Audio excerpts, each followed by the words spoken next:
Import substitute আমাদের এই কাজগুলো করলে পরে কারো উপর নির্ভরশীল থাকা এটা আমাদের হয়ে উঠবে না। আমরা বিশেষ করে কৃষির প্রতিটা ক্ষেত্রেই আমরা স্বয়ংসম্পূর্ণ হতে পারবো।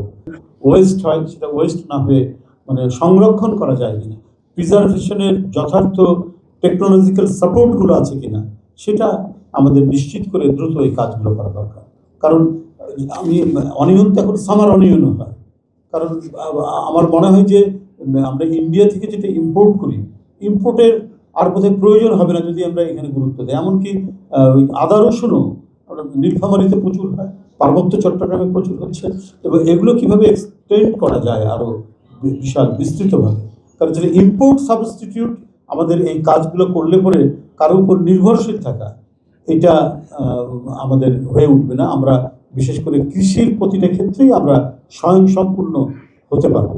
তো এই ক্ষেত্রে আমাদের পর্যাপ্ত গবেষণা দরকার এবং বেশি করে গবেষণা দরকার, এবং সব কিছু মিলিয়ে আমি মনে করি যে কৃষির যখন আমাদের অর্থনীতিতে একটা বড় ধরনের অবদান রাখার একটা সুযোগ আছে, তখন কৃষির বাজেট বৃদ্ধি এটা হওয়া উচিত, আরও বেশি হওয়া উচিত বলে আমি মনে করি। সরকার যে লক্ষ্য নির্ধারণ করেছেন সেই লক্ষ্য অর্জনের জন্য আমার মনে হয় যে এই বাজেট আরও বৃদ্ধি হলে পরে আমরা আরও বেশি করে গবেষক তৈরি করতে পারবো, আরও সায়েন্টিফিক অফিসার তৈরি করতে পারবো, এবং আমাদের যে সম্ভাবনা, কৃষির যে পটেনশিয়ালিটি, আমরা মানে হেভি ইন্ডাস্ট্রির জন্য যে র ম্যাটেরিয়ালস এখনও ওই রকমভাবে খুঁজে পাইনি। যখন পাইনি তখন কৃষিকেই আমাদের মূল ইন্ডাস্ট্রি। আর পৃথিবীতে অনেক দেশ আছে এই এগ্রোবেসড ইন্ডাস্ট্রির উপরে, সে দেশ উন্নত দেশ, নিউজিল্যান্ড, ডেনমার্ক। আমি দেখে এসেছি যে মাঠের পর মাঠ, অসংখ্য গরু নিয়ে খামারিরা, ডেনমার্কের মতো একটা জাতি, সেই স্ক্যান্ডিনেভিয়ান একটা জাতি, হ্যাঁ, তারা এই জাস্ট কৃষিভিত্তিক শিল্পের উপর একটা উন্নত দেশ হিসেবে তারা পরিগণিত হয়েছে।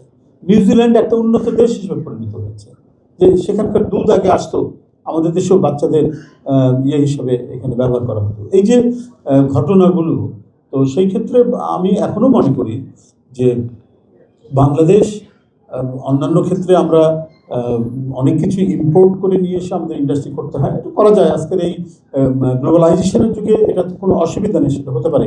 কিন্তু আমার যা র ম্যাটেরিয়ালস আছে, সেই র ম্যাটেরিয়ালসের উপর আমরা যদি আমাদের ইন্ডাস্ট্রিগুলি গড়ে তুলতে পারি, তাহলে সেইটা হবে এগ্রোবেসড ইন্ডাস্ট্রি, এবং এই এগ্রোবেসড ইন্ডাস্ট্রি যাতে আরও বেশি আমরা কার্যকর করতে পারি, আরও বেশি আমরা এটার সম্প্রসারিত করতে পারি, তাহলে আমাদের বিরাট অবদান আমরা রাখতে পারবো। কারণ এগ্রিকালচার দুর্বল হলে পরে আমাদের খাদ্য নিরাপত্তা দারুণভাবে বিঘ্নিত হবে, আমাদের কর্মসংস্থান বিঘ্নিত হবে, মূল্যস্ফীতি বাড়বে।